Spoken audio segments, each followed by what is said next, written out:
Last night, DHS detained a Palestinian who helped lead Colombia encampment. Agents told him that his visa was revoked. He said he had a green card. They were confused, and then they said that that was revoked too. His attorney demanded a warrant. Agents hung up instead.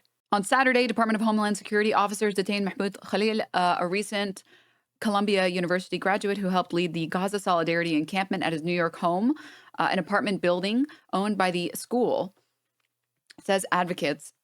According to the advocates, around 8:30 p.m., Khalil and his wife, who is 8 months pregnant, had just unlocked the door to their building when two plainclothes DHS agents pushed inside behind them. The agents allegedly did not identify themselves at first, instead asking for Khalil's identity before detaining him. The agents proceeded to tell his wife that if she did not leave her husband and go to their apartment, they would arrest her too. Agents claimed that the State Department had revoked his student visa, with one agent presenting what he claimed was a warrant on his cell phone, but Khalil, according to advocates, has a green card. His wife went to their apartment to get their green card. He has a green card, an agent said on the phone, confused by the matter. But then after a moment, the agent claimed that the State Department had revoked that too. Like, where are the free speech defenders? Where are the people who are consider themselves Republican, consider themselves right on the right side, that consider themselves right-leaning, that care about free speech? These are people protesting. They're not destroying any property. They're not protesting illegally. Like, these are people protesting against how their school uses the tuition that they pay in and how they fund a genocide. Where is their free speech protection? Not destroying property? I mean, do you have evidence and proof that this guy was destroying property? They aren't even accusing him of destroying property. The accusation is that he spoke about Palestine. That's what it is.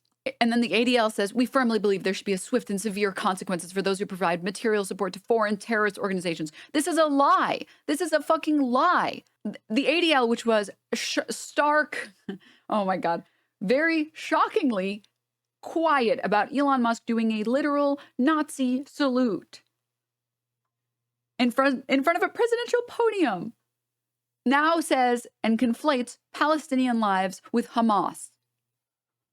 And to support, who provide material support to foreign terrorist organizations, incite violence and support of terrorist activities, or conceal their identities in order to harass and intimidate Jewish individuals or institutions with impunity. This hasn't happened. This part, concealing their identities to harass and intimidate Jewish individuals, the pro-Palestine protests that have happened over the course of the past year, that was not the goal. In fact, there were multiple instances where people trying to derail protests came in with very anti-Semitic signs and were kicked out by the protest organizers. We appreciate the Trump administration's broad, bold set of efforts to counter campus anti-Semitism. And again, this is not anti-Semitism that's happening. It's about protecting Palestinian lives, people who have nothing to do with Hamas. Obviously, any deportation action or revocation of a green card or visa must be undertaken in alignment with required due process. Where's the due process? Where is it? Where is it? Where is the due process?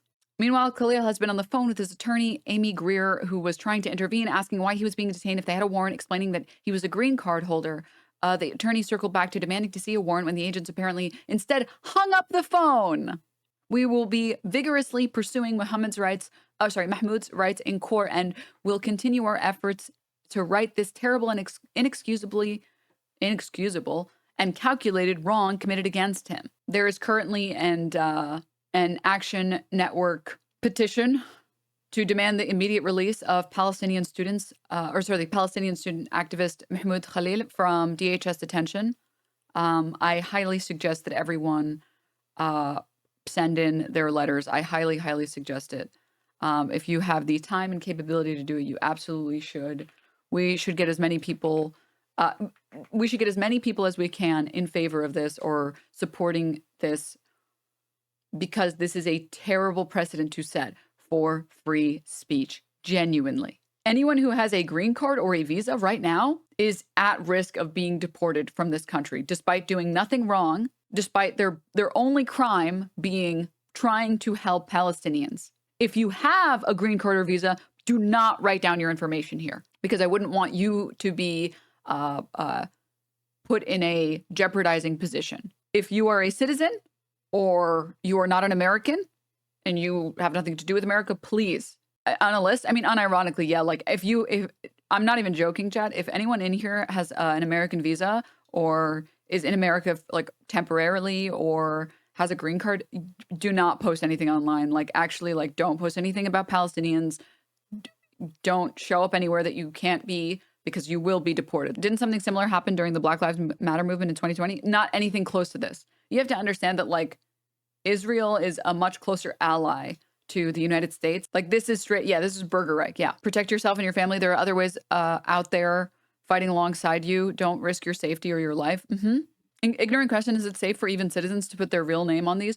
I would say yes, only because there is basically no precedent at all on revoking people's citizenship based on free speech. I would be very surprised if people born in the United States started having citizenship revoked. This is likely where we cross in the Rubicon into hard authoritarianism. Once we're at the point where people's citizenship is being revoked, people who were born here, it's over. Like we're full authoritarian. I mean, Trump wants to get rid of birthright citizenship. Well, yeah, but that would be for future cases. There are a lot of citizens in America that were born here that have no citizenship anywhere else. Where are you going to deport them? Greenland, yeah. Legally, when revoking, you can't leave someone stateless. What I'm saying is, once we're at that point, the U.S. is fucked anyways. Like, once we're at the point where there are people that are stateless because the only citizenship they have was revoked, I'm not joking. Like, the country's over. That's it. The problem is also there are a lot of like policies that can't be enacted because too many people in the military would be affected and would disagree on principle. And you can't push out authoritarian rule without a military to enforce that violence. That's when like the military splits from the government and bad things happen in the country. Guantanamo isn't prepared for tens of thousands of people for no reason. Yeah, tens of thousands of people, not millions of people. So yeah, this is like very scary. I'm not even joking when I say that anyone here who has a green card or a visa, like you need to stop talking about Palestine completely for the safety of yourself and your family. I'm not joking. I'm very serious. But guess what? Free speech absolutists, you will find that they are very, very, very quiet about this. What about naturalized citizens? Naturalized citizens would be next on the chopping block because, again, they have citizenship somewhere else. We're talking about like the easiest to most difficult path here and like logistics, right? So on like the right side would be, what's the official term for like born-in citizens? Just born citizen. Okay. So on the very right side would be born citizens. You have your citizenship because you were born here. These would be the hardest people to remove from our country. The easiest here would be people on visas, which we already saw multiple people on visas be kicked out for Palestinian demonstrations, pro-Palestinian demonstrations. Then you have green card holders, which is a big step. I know it looks like a small step. It's a very big step to go from visa to green card. These are massively different. Okay? Because green card is you are on the path to getting citizenship. Having a visa is not necessarily on the path to getting citizenship. Probably the next big one would be naturalized citizens. I believe that's the term. Let me just make sure. Yes.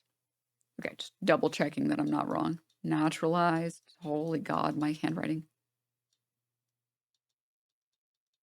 So these are people who were born somewhere else, maybe have citizenship somewhere else, probably have citizenship somewhere else, and gain citizenship here in the United States through legal manners or whatever. Like just you got married and then you got your green card and then you got your citizenship, or potentially from work, or you're really rich or whatever. We were here. You are now here.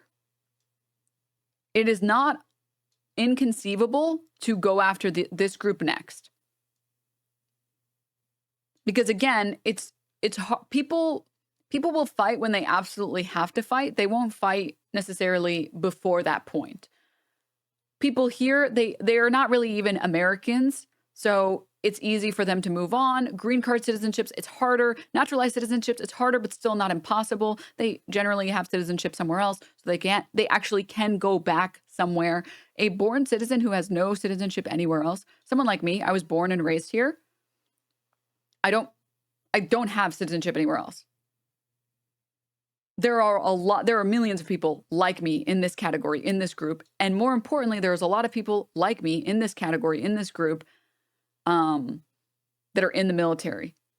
You as a government cannot engage in policy unless you can get ICE members. Rather, you have to have people on the ground doing what you want them to do. If you go after born citizens, that's a huge chunk of the population. 46 million. Wait, no, these are foreign-born residents. 47 million is foreign-born.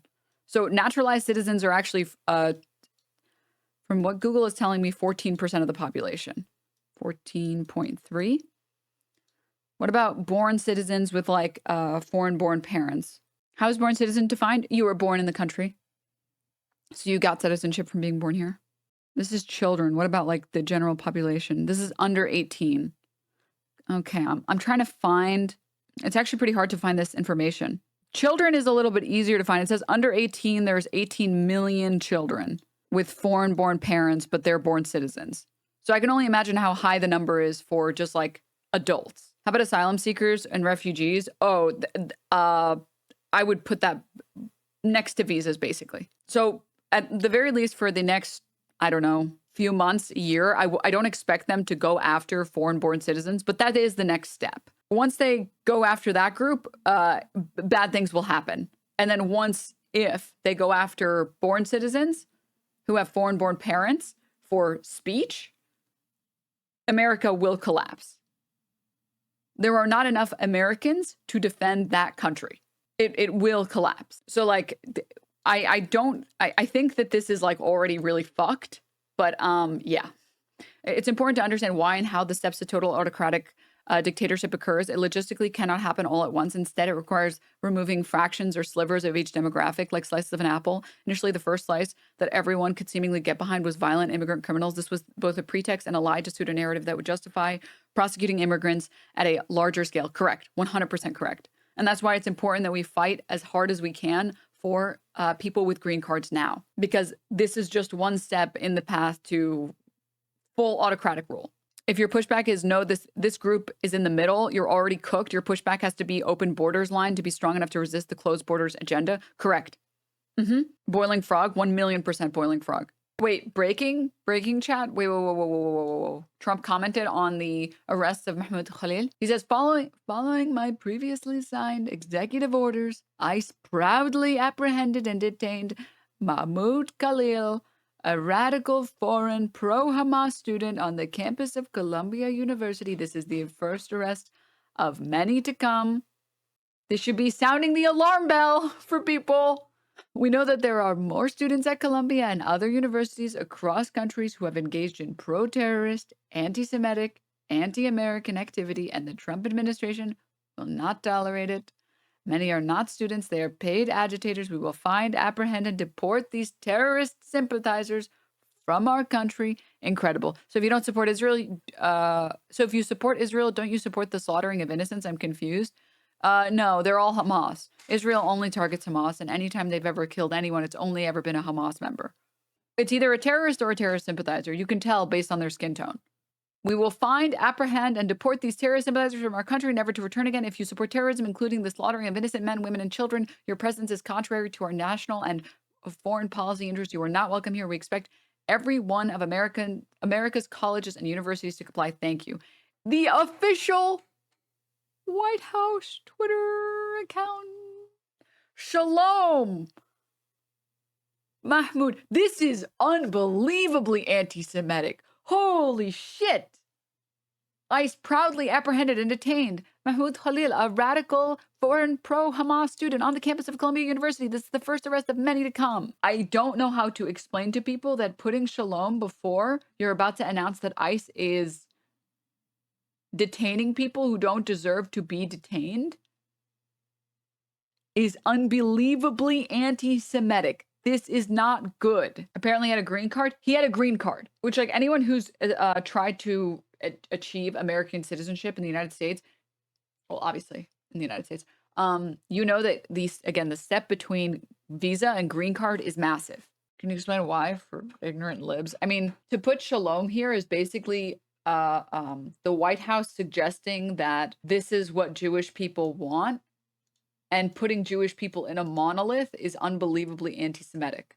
Basically saying, hey, this is what Jewish people want. They want to silence all of the voices. You can trust us. We're the White House. This is anti-Semitic as fuck. But this is also why, like, even just the state of Israel, the way that it propagates itself, the way that it calls itself a home for the Jewish people, that participates, or sorry, that makes anti-Semitism worse.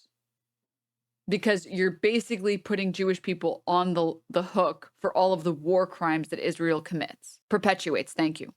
But Jewish people are not a monolith. They are not all in support of fucking genocide. So it's so disgusting, dude.